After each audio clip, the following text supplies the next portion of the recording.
सोर मा साना बेखौ नांजाथारलालां फायखाना सेरावसो थानानै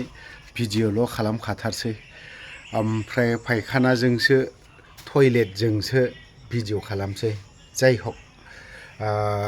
जेरावखि थानानै बानाया मानो बे बिथांमोननि बाथ्रा खोथाया जाहैबाय मा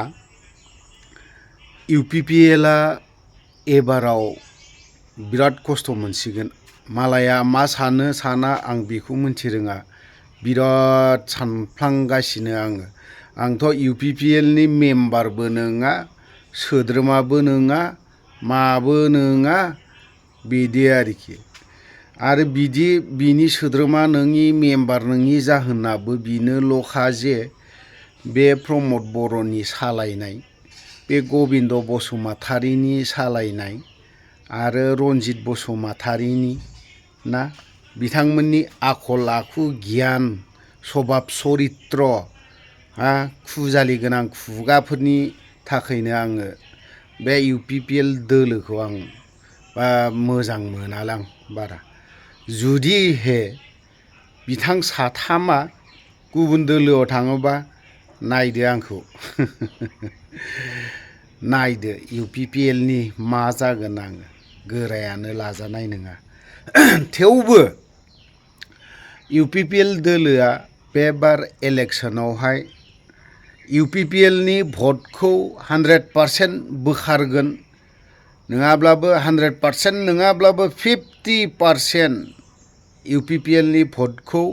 बोखाना होगोन APBआ बियो खाटांखा आरो APBजों जायफ्रा राजखान्थि गोदान दोलोआव हाबैदों बै व्यक्तिफ्रा जाहैबाय UPPLनिनो सोरबा माबा प्रेसिडेन्टलाय सोरबा माबा माबि बिबान गोनांलायफ्रासो दिनै APBआव फैदों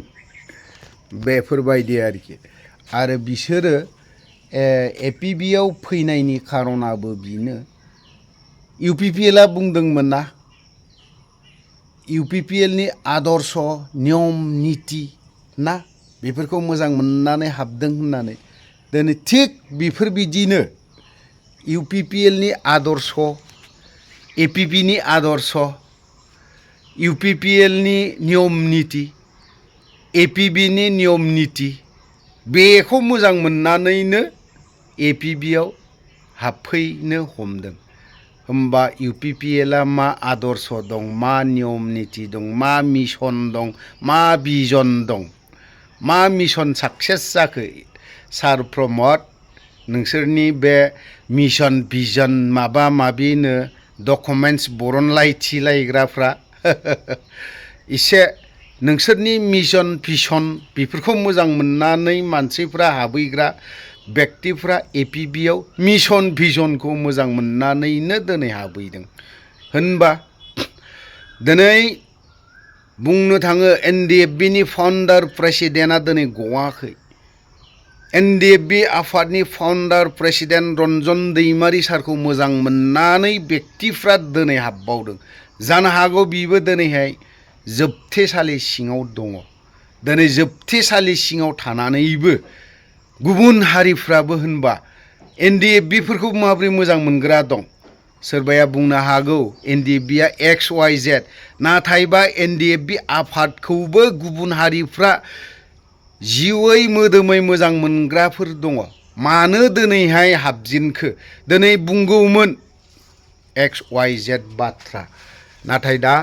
बुङासै दिनै मोजां मोननानै APBनि आदर्श नियम निति मिशन भिजन ना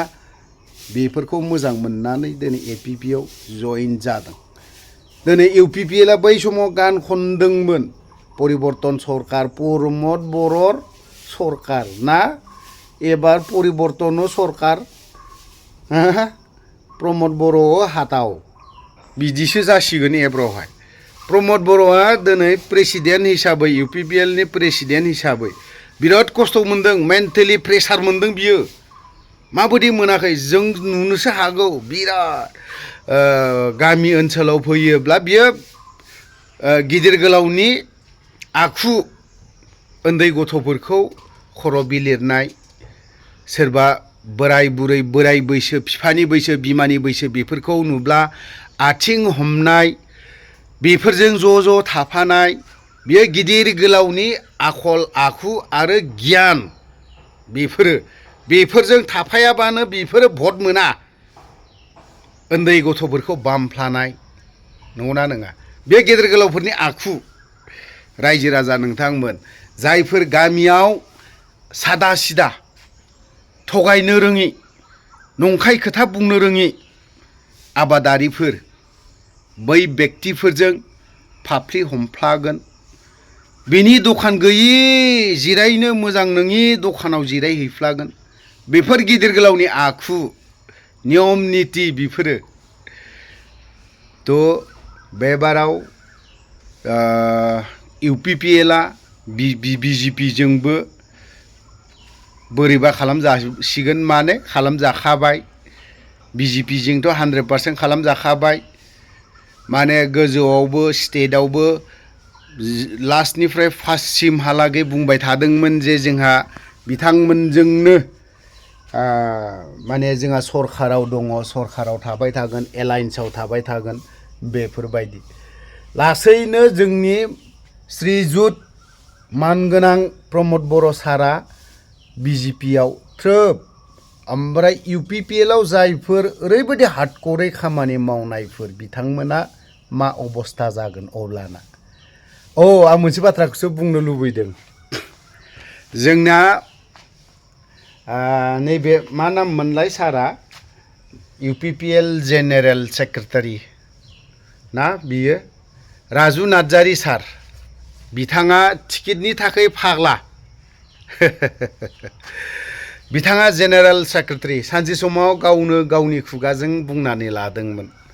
मा बुंदोंमोन बियो आङो पलिटिकेल राजखान्थियाव हाबनो गोसो गैयामोन बिबो बिनिनो राव गेदेर नालाय बिसे गोरों गोरानि राव बिफोरो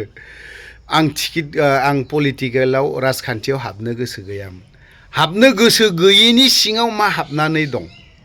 बिथाङा बुंदोंमोन इउपिपिएलनि बा जेसेबां केम्पेननि समाव बुङोमोन बिपिएफआ जुदि बहाबा खामानि मोजां मावनायखौ खोन्थानो हायोब्ला 5,000 बान्था होगोन होननानै बुंदोंमोन सार मा नाममोनलाय नैबे जेनेरेल सेक्रेटारि सारा इउपिपिएलनिया बियो बुंदों दा बिबो टिकेटनि दाबिदारसो जानानै दंबावो सिं सिं टिकेटनि दाबिदार एमएलएआव टिकेट मोनगोनदां सानदोंमोन सिबाय बेबो मोनासै खुद्रिनानै मास मोनसेसो बबेबा एनजिअखौ नाम फानलायबाय बिथां सारा एनजिअनि आं व्यक्तिगत खामानियाव थांदोंमोन बेनि बाथ्रा किन्तु जों सरासनस्रायै मिन्थिनानै मोनो जे बिथाङाबो एमएलएनि टिकेटखौ मोनिनि खुद्रिनानै एसे साइड जानानै दङमोन बिनि उनावहाय आरोबाव प्रेसिडेन्टआ ओरै नङा फुस्लाय फुस्लि नङा थाव गोथां लकेल थाव गोथां बेसरनि थाव गोथां फेरेदना लाबोनायजों मोजां फुस्लिबनानै लाबोनानै गावजों आराम लाफिनलायलायबाय दा आरो फैफिनलायलायबाय नै काउन्सिल इलेक्सन फैनायावबो बिथाङा टिकेट मोनगोन ना मोना बिनि सायावबो जोंहा साननो गोनां जानानै फैदों बिथाङा जेब्लायबो फिदिंना दोननो गोरों मानगोनां जोंनि श्रीजुत डायनामिक लिडार प्रमद बर' सारा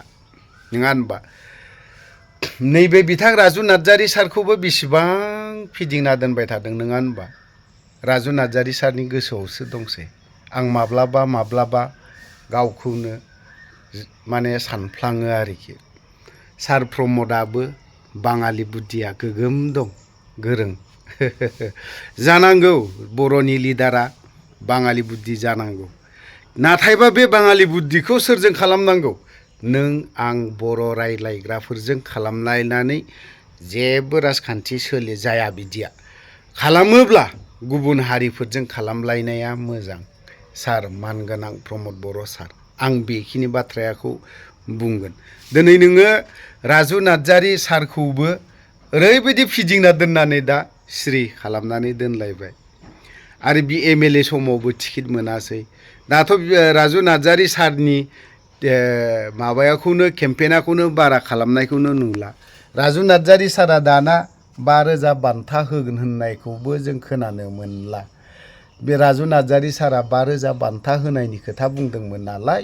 गोबां लामाजोंनो बिथांमोना गिदिङो। दा सोरनो होगोन 5,000 बान्थाखौ होनानै खोन्थायोमोनब्ला जों मोजां मोनगौमोन सार राजु नार्जारि,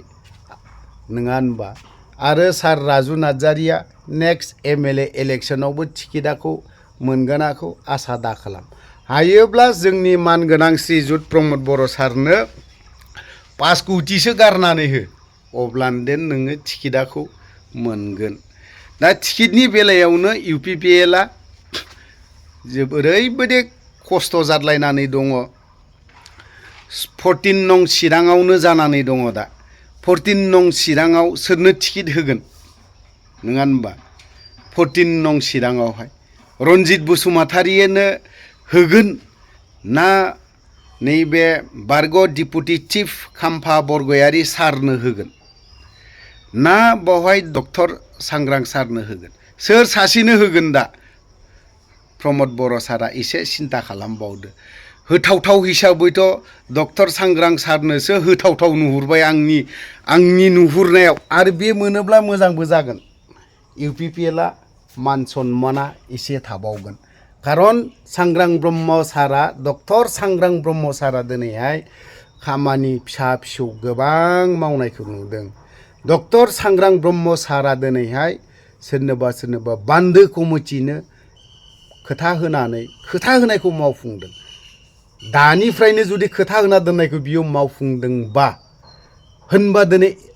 EMफोर देनां देरहानानै थांनानै EMफोर मोनोबा मानगोनां श्रीजुत प्रमद बर'आ जेसेबां खोथा होनानै दोननाय बिनिबो बारा मावनोबो हागौ। जोंनि मोनसे फोथायनाय बेफोरबायदि। थ' होनबा आरो फैबावदो नैबे निसिमा समस्थियावहाय, बावहायथ' दाबिदारा नैबे मानगोनां बिना गयारि, बिथाङाबोथ' UPPLनिफ्राय नोगोद टिकेट लुबैदों। बान्दो खोनायनो मानायनो हेन तेन रायजो राजाजों थांफाना अन्थाइ रुजुनना रोगानानै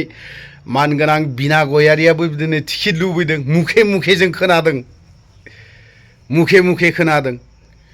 बेखौ बेसेबां मोनगोन आं बेखौ बुंनो थाङा। UPPL हिसाबै बावहाय बिना गयारि हिसाबै भटखौ बारा मोना। आरो खोनानो मोनबावदों सासेबाव निर्मलाबो दिनैहाय टिकेट बिनायनि मुखुब जानानै दङ। सोरनो होगोन? बेफोरबायदिनो गुबुन गुबुन जायगायावबो गुबुन गुबुन समस्थियाव गुबुन गुबुन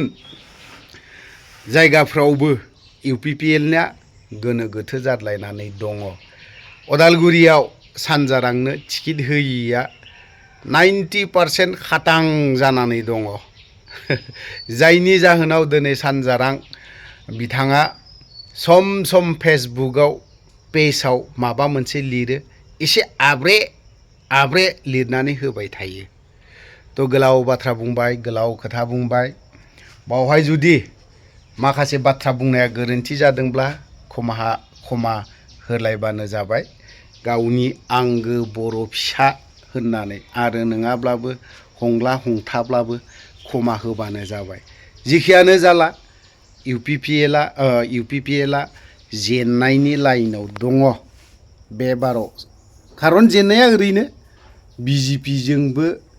हाथाव खालामजालायबाय आरो APBआबो दिनैहाय 50% UPPLनि मानसिफोरखौ बोगासिनो दं, फैगासिनो दं। बे APBखौ मोजां मोननायनि खारनाबो बेनो जे जाहाथे बिथांमोना सरकाराव फैयोब्ला सोरजोंबा एलायन्सआव थाफानानैब्लाबो रन्जन दैमारिया उदां जायोब्ला बिजों लोगोसे जायफोर केस गोनां हाइनेस केस गोनांफोर बेफोर उदां जायोब्ला बेजोंनो ज' थाफागोन। बेखौ मोनसे आसा। आरो गुबुन हारियाबो दिनैहाय APBखौ मानो मोजां मोननानै दिनै सोरबा मुस्लिमल' नङा, गुबुन हारि